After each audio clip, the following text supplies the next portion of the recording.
Good morning, good evening, good afternoon, and welcome back. Today I am exposing myself, at least academically. These are the 5 habits that I have that I know will probably send other academics absolutely mental. If you're an academic, grad student, honours student, undergraduate, or someone who is just academically inclined, you are either going to love this or hate this. So don't forget to like, subscribe, and let me know which of these you would secretly like to try in 2026. First cab off the rank is the fact that I post online and I'm sharing my academic journey. Academia in general has this long-standing culture of privacy, gatekeeping, and the notion that if you are active online, then you are not serious about what you are studying. This idea of visibility equaling unseriousness is completely unfounded and is still kind of baffling to me. I will admit there is a difference between educating and oversharing, but for me there is a lack of community around young scholars, and there needs to be a support system for like-minded individuals who could help with things like reading techniques, study routines, and a general camaraderie to fight against a field that can make you feel invisible, lonely, or isolated. Not to mention that I rarely see people promoting the process rather than the result when it comes to academic successes. Posting online for me went from being a hobby to actively pushing towards building a community that I always needed but have never had. And so to do a complete 180 on that, my second habit is the fact that I am extremely protective over my sleep. The academic norm of all-nighters, sleep deprivation as a badge of honor, and the notion that productivity is tied to exhaustion is something that I will never promote. If you are naturally inclined to evening productivity, then by all means go for gold, but if you're not, please do not push your body and punish it when you don't need to. For me, sleep is an absolute non-negotiable. I will never glorify burnouts because I've been there, done that, and I am now actively working towards never getting back there ever again. But most importantly, rest is a right, not a reward. Now this might annoy a couple of people because this completely destroys the notion that suffering is a measure of your seriousness, and it might also confront the fact that you may have an unhealthy habit. But my reasoning, I hope you can see, is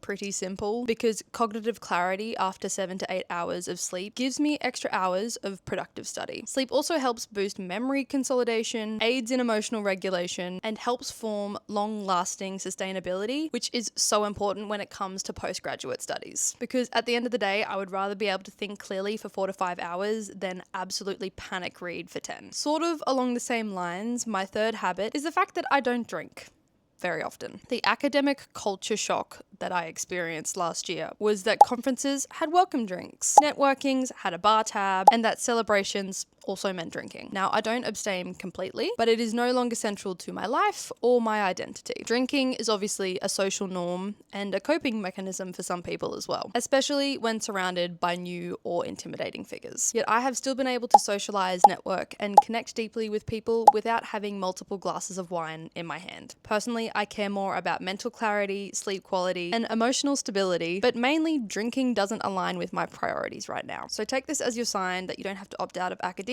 to opt out of excess. Another habit is that I will always prioritize daily movement, and this is going against the misconception that movement or gym or prioritizing your health is time wasted away from thinking. For me, daily movement is an absolute non-negotiable, and the reality is I will usually try and habit stack it with reading or an academic podcast. Think of things like walking and reading, stepper and a podcast, but if I am lifting, it will always forever be a disco. Personally, I hate the stereotype of a desk-bound scholar, and I am actively working to show that you can be healthy and still be successful within the academic realm, because movement improves cognition, regulates stress, and enhances creativity, all of which are central to learning and longevity. I think you can see where I'm getting at here. And my fifth habit is the fact that I meal prep every single week, and I am very conscious about what I eat. I will be honest, I thought I was a bit broken when I couldn't abide by the academic norm, which is actually promoted quite heavily in like dark academia novels, which I completely disagree with usually. But anyway, things like coffee as a meal, or skipping a meal, or forgetting to eat, or ignoring hunger signals to continue working on your research, that could just never be me. I will always aim for regularly prepped meals with a focus on protein to stabilize my blood sugars and treating food as a support mechanism rather than an afterthought. No one should be living in a state of survival mode or neglect, no matter what you're studying or doing. So take this as my challenge against the idea that neglected hunger is a symbol of your dedication.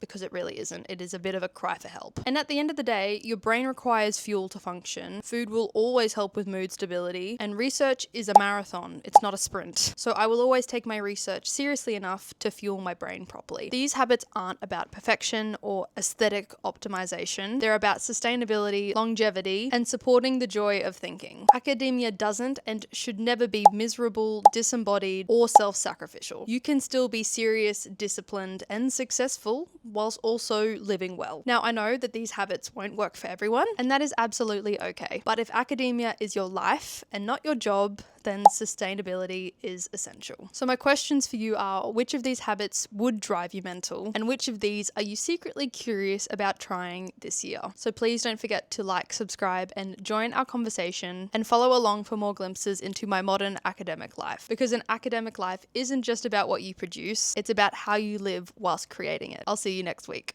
Bye!